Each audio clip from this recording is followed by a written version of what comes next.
Welcome to One Interview by Night, the podcast that brings you interviews with the people who make the One World by Night LARP org happen. I'm your host, Cheryl, and tonight we're interviewing Bruce. Could you please introduce yourself to our listeners? Good evening, fellow One World by Nighters or potentials who stumbled across this podcast on the internet. My name is Bruce Lindsay. I'm the current membership coordinator for One World by Night. Awesome. So could you tell us a little bit about what your coordinator position does? Well, we are in charge of games membership status. That goes hand in hand with the name of the coordination position. We send applications to games that are satellites or games that are starting new. We review what's going on in those games. We make sure that all necessary RNU is registered and approved. And we propose that the games either go from satellite to probationary or from, non-OWbN games that want to try and join OWbN to become probationary. My office also manages the territories database, which is probably the biggest headache of all, but somebody's got to do it. Whenever there's territory disputes or, is this happening in one territory or another, my office usually gets involved with that. One of the main things about the office that I do like the most is a proposal that I made the office do probably 10 years ago now, is that exit interviews when Chronicles have to leave. It's really important to get feedback from games that are leaving the org and figuring out why they're doing it. And that's another part of the process of my job. Great. So do you have any upcoming plans as coordinator you'd like to talk about? Well, the position itself doesn't warrant many things that I can do to actually change anything. I propose games to become probationary games or full member chronicles. I handle territory dispute mediation. I register territories that are claimed once coordinators or games claim them. As far as plans, no.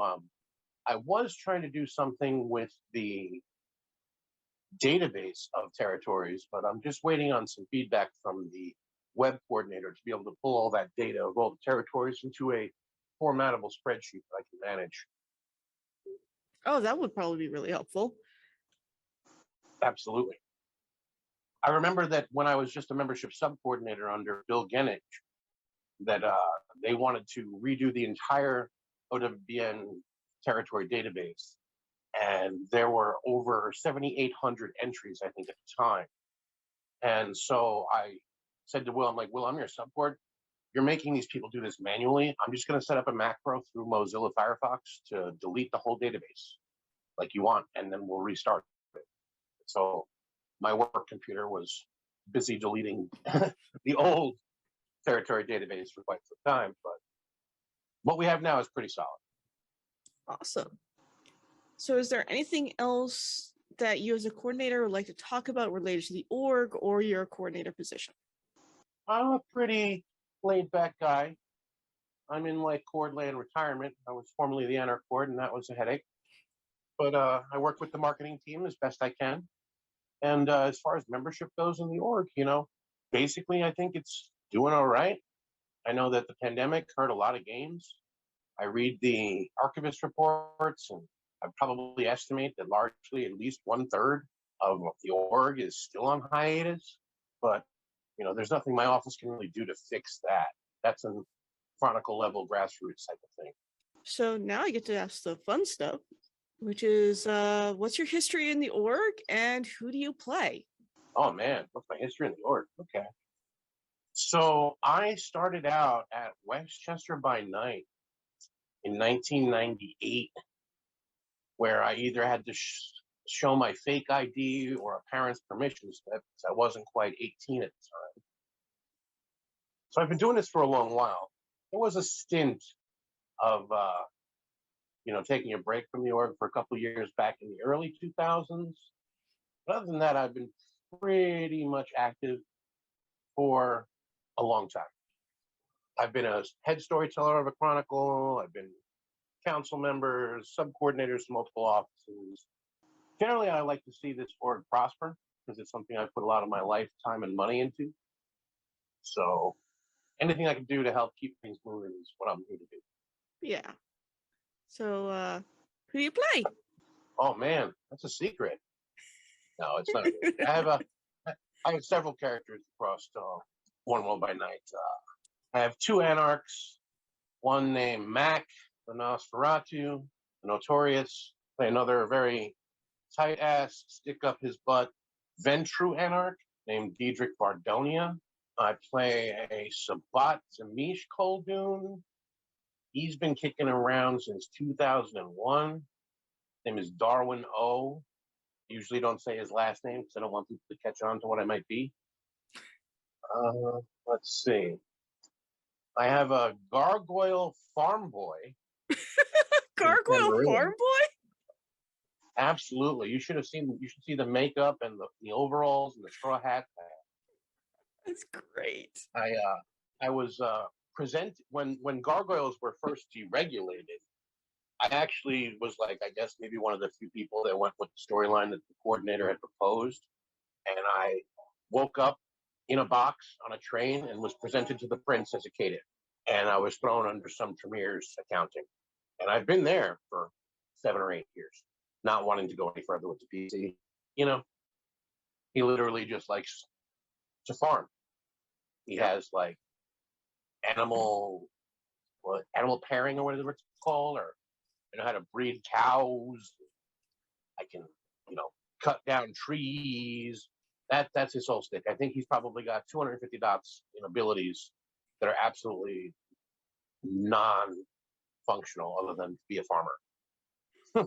That's actually really great. I love seeing characters like that aren't like, combat monkeys or really into the political game, who's just kind of doing something different. Yeah, I mean, he's been under the accounting for like 7, 8 years, His name is 119999 because those were the numbers that were tattooed on his arm. And that's the only way he knew how to read it. I think I bought the illiterate flaw off last year, finally. But he's a fun character. Sounds like it. I have a very tiny other character that's based in an Anarch game. It's a Gangrel. He doesn't even know if he's an Anarch or not yet. And he's basically modeled after Norman Bates. Oh, no. His name is Nate Borman. He's got a bunch of interesting flaws that are fun to play. I think that was actually one of the most recent awesome role-playing experience I had in live action before the pandemic, because I was in the middle of, an Anarch gathering and my claws popped for the first time. Like I role-played that out. I had bought the power before that game, but had never used it. But somebody got me really mad and my claws popped and I was just freaking out. And other gangrel were like, calm down, this is normal. This is normal. And I'm sitting there in khakis and overalls as a gangrel. And I'm like, this is not normal. I don't have claws. Oh no, his first frenzy's going to be rough. Probably. Mother won't be happy. Oh no, Mother won't be.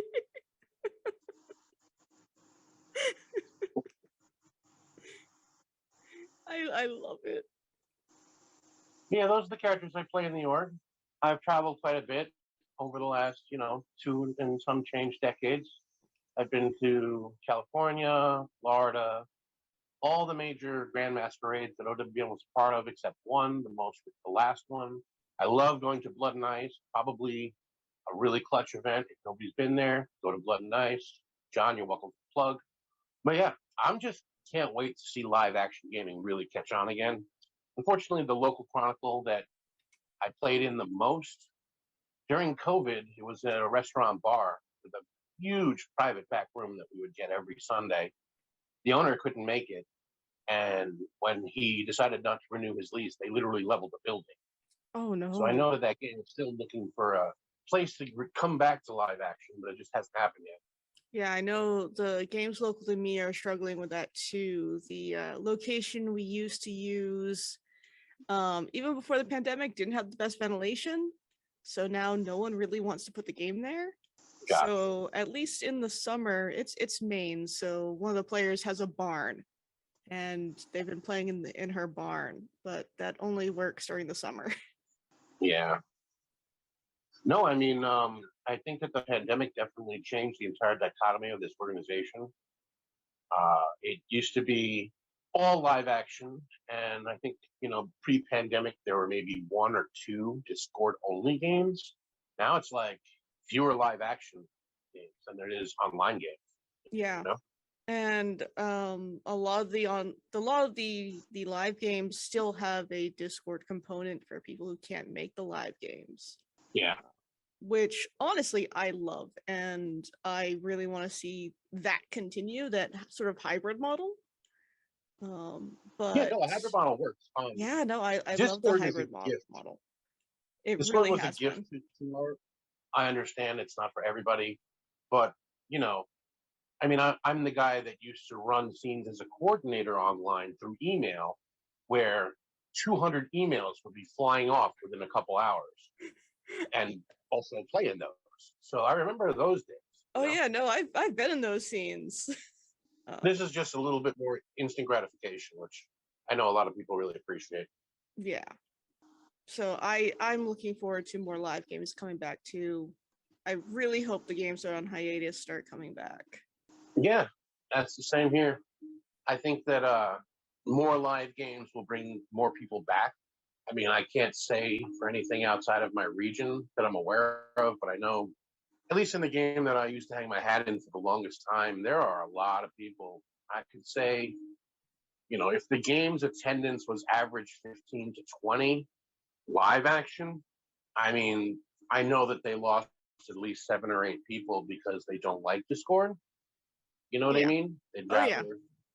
Some of the people like to play dress up and be snotty, but there's a meme about that, right? What is it? Yeah.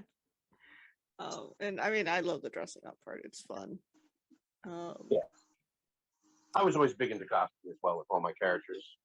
Oh yeah. I It mean, helped with immersion. I currently have a giant foam sword that's a fizz wrap for one of my characters' props hanging over my head right now. Thanks for my ceiling because it's 6 feet long. Oh wow. It is taller than I am. It is taller than my character in character as well. Well, that's good stuff. Yeah, props are important. I actually had a prop made for my Ventru. It was a giant Ventru clan symbol, but in the form of a cane. Oh, that's cool. Yeah. Props out to Mark Lake if he's listening. I still have it. It's been busted 10 times, but I still have it. Oh, Mark makes great props. I've seen a bunch of his. Yeah, he did. But yeah, I mean, as far as the direction of the organization goes, I mean, I think that I've seen a couple things going on that might tick the average person a different way. Like, there's been a lot of problems on council lately. I know, we're going through another set of growing pains as a result of post-pandemic. Yeah, I would say it's a big adjustment. Yeah, absolutely. I mean, my inbox is still always getting requests for, games going from probate to satellite. It's just, that's a very tedious process because, when the game wants to go from satellite to probate, then we find out that they've got 10 things that are not registered. We have to get courts to look at them over, but it is a process. Yeah. And generally speaking, now, I mean, with this online Discord LARP, I don't really like calling it that, but role playing, people are trying to claim territories that are hundreds and hundreds of thousands of miles away from where they're actually physically located just to have a single solely online game. I don't know, the vibe with council seems pretty much against that. Yeah, and I totally understand why council is against that. Especially because, and I know the big thing that's come up is, well, what if a game wants to have a live game in that area and an online game with no local players is located there? And that's a problem. I mean, I also get the other side where, yeah, they want to stick their game in a really cool location. That's understandable. Well, yeah, territory disputes is something that's always been an issue in this organization since I joined it. Like, I myself founded a game where all of the players in the game lived in Westchester County, but Westchester County was playing by a game in another state that played in another state, and, we had to adjust. And it's always been a first come, first serve. You got dibs, you got it. Yeah. If my office was empowered to change that, I would, but I'm not empowered to do so. So. Oh yeah. Not my circus, not my monkeys. Yeah, that is a thing I frequently have to remind myself of. It's like, no, my job is marketing. You need to stick to the marketing. But I mean, that's a big part of what this podcast is too, is to help people who are in the org or might be thinking of joining the org as to, you know, how things run. Yeah. No, there's a ton of bureaucracy. That's never going to go away. But you know, I guess there are a couple things that I might have lobbied for when I forget which CM it was, but somebody was trying to increase org dues. And you know, if we're going to get anywhere with a successful website as an organization, I do think that we should probably jump on the inflation bandwagon. But that's just my personal opinion. The games that I'm in, I usually pay the dues myself out of pocket for the whole Chronicle just because it's $20. Yeah. You know, I know everybody's not living a New York life, married, you know, combined salaries at what me and my wife are at, but it's $20 a year. Yeah. I think it should be a little more personally. I've expressed those opinions on council too, but no, and I think most Chronicles could absorb it being a little bit more. The thing that keeps coming up that I think would be a detriment would be dues for players. yeah. No, I mean, dues for players worked in the campaign club while that thing was going on, but it would never really be great for the financial coordinator, especially to be able to track that and keep up with that. I mean, Jonathan Slack, amazing coordinator. Many props to him. He has been doing thankless work for this organization for years, and I literally mean it thankless. But you know, he keeps track of 130 people paying. Let's not make the guy keep track of 3,000. Exactly. You know, I think sometimes people don't realize just how many players we have. If you think there's 170 games and you gotta, you know, I know there's a lot of people who play multiple games, but you're probably averaging at least 10 to 15 minimum unique players per game. That's a lot of people. Yeah, and then that's not even including the sleepers that have not been playing because of the pandemic, or the ones that only go out for events once or twice a year. You know. Yeah. And now we have some people who their first experience is playing on Discord. Yeah. And that's kind of been interesting. So I'm really excited to see how these people who've only played on Discord react to their first live game. Oh, I am too. I can't wait to be at an event with a cold beer in my hand, yelling at these kids to get off my lawn. You know? Oh yeah. Telling them that they need to put costumes on and not wear badges with pictures. But you know, I'm an old friend. Oh, no, I'm sure they're gonna go crazy with the costumes. As yeah, I know people who have been planning costumes the entire pandemic. That's awesome. I've got I ended up making 3 new costume pieces for my Bruja auntie. And I've only gotten to wear them once. Ooh. I made 3 new costume pieces. I've gotten to wear them once. I went down to Maryland in April, right about the time they did EC, so I could play in the Kane's Chosen Liberty and Death game right after we finished playing EC online. Oh wow. Yeah. That must have been a monumental game. I love the folks that run Kane's Chosen. They're actually really good people. I like a lot. I interact with a lot of the characters based in that game, but actually hilariously not with my Sabat character. But yeah, they're really good people. And some of the people down there, like John, who plays Sharkface. I love him. Can't go wrong. You can't go wrong with the costumes that guy pulls out. No, his costumes are amazing. Actually, the first EC that Kane's Chosen hosted was the first game I went to other than my local game when I started playing again, because I played for 6 months back in 2001 and then I drifted away and then I came back in 2018. I should probably know this, Cheryl, since I'm on your team, but what game did you start from? What game do you have? So I started in Something Strange Rivers of the North, which is a Sabat game in Maine. And right now my character is based out of Kings of New York. Nice. I hear they're back to live now. Maybe in Long Island, I think somewhere. Or They tried to do one, and they're still mostly online. And I think that's going to be the way it is for a while because they're having location issues. oh yeah, listen, the games in New York, we got hit pretty hard. Yeah. And the New York mentality is different from a lot of other places as far as the pandemic being over or not. Some people in other regions are like, yeah, let's do this. New Yorkers are mostly like 6 feet away or I tase you. I guess so that's population density because everyone's packed in. It's like up here in Maine, the pandemic never really got that bad. Yeah. And I think that's just because we don't have a lot of people and they're really spread out. That helps a lot. Yeah. So things got bad, but they didn't get really bad like they got in other places. I mean, I remember reading in history and hearing from my great grandmother the stories of the bread lines way back in, the 20s, 30s, 40s. And when the beginning of the pandemic happened and you had to go to the grocery store, you were literally standing like what felt in a bread line. I was wrapped around a shopping center with 60 people ahead of me, waiting 2 hours just to get into a grocery store. Yeah, I heard there was that like that in a lot of places. Again, it's Maine. I live in a small town. There aren't enough people in this town to have a line that long. Well, yeah, I mean, that's Bruce as the membership court in a nutshell. I play Anarch, Tam, and Sabat. And I wish I could say I played other genres, but they never really just came to me, other than Wraith, but no good Wraith games around here. Yeah, Wraith is one of those I've always kind of wanted to try at some point.